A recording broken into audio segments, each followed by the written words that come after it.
Au vu de la qualité des séries Marvel, on est finalement plutôt content que l'univers télévisuel ne soit pas lié avec l'univers cinématographique. Car oui, aujourd'hui nous parlons de Marvel's Inhumans, les 2 premiers épisodes diffusés en exclusivité temporaire au cinéma, le tout en 180 secondes.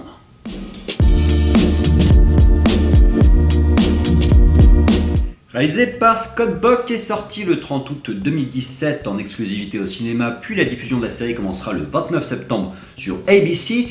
Exilés sur la Lune depuis des siècles, les Inhumains, humains dotés de gènes mutagènes au contact de la brume tératogène, sont en proie à une guerre de classe intestine.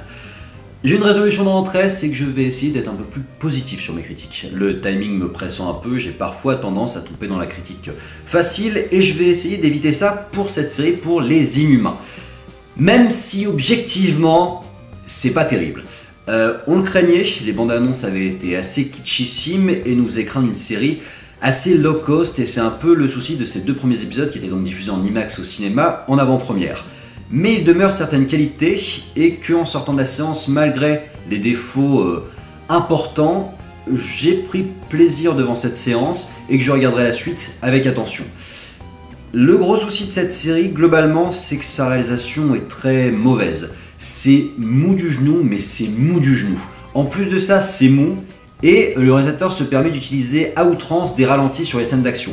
Parce que, et je pense que c'est le gros problème de cette série, la réalisation a été pressée. Je pense qu'il n'a pas eu assez de temps pour pouvoir faire quelque chose de bien chiadé, et par conséquent, il a speedé un peu toute l'intrigue et toute la réalisation. Il n'y a pas, ou très peu, non, il n'y a pas de chorégraphie de combat. Les personnages se donnent des coups de poing avec le poignet cassé, donc on n'y croit pas une seconde. Alors au montage, ils ont essayé de sauver ça avec un peu de mixage et puis un peu de musique, ils nous mettent une cover un peu stylée pour donner l'impression que, mais c'est cheap, c'est super cheapos, et qu'en plus il y a un nombre important de scènes qui sont vraiment kitsch, de scènes supposées dramatiques et qui sur le papier sont pas idiotes, sauf que la mise en scène va trop vite, se presse beaucoup trop pour que ces scènes-là soient vraiment touchantes, et en fait elles sont juste kitsch, elles sont juste gênantes, et moi elles m'ont juste fait rire.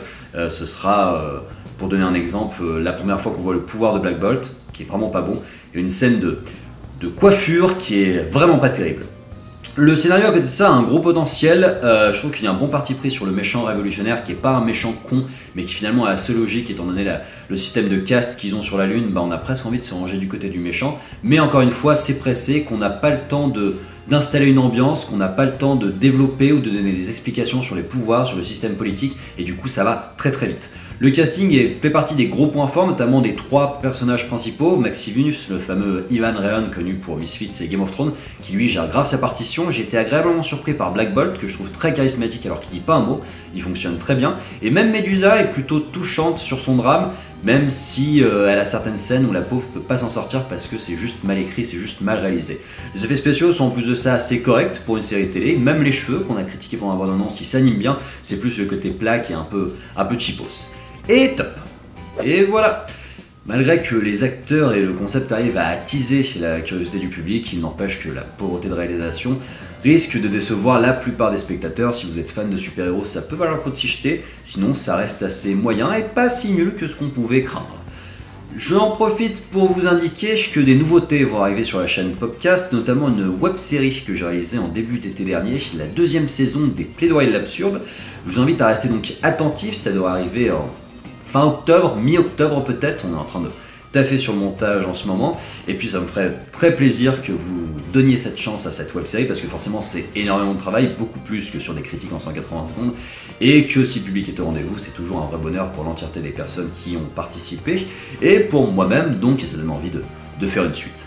Je vous invite à liker, commenter, vous abonner, je vous donne rendez-vous sur la chaîne YouTube de Popcast pour d'autres critiques ciné en 180 secondes.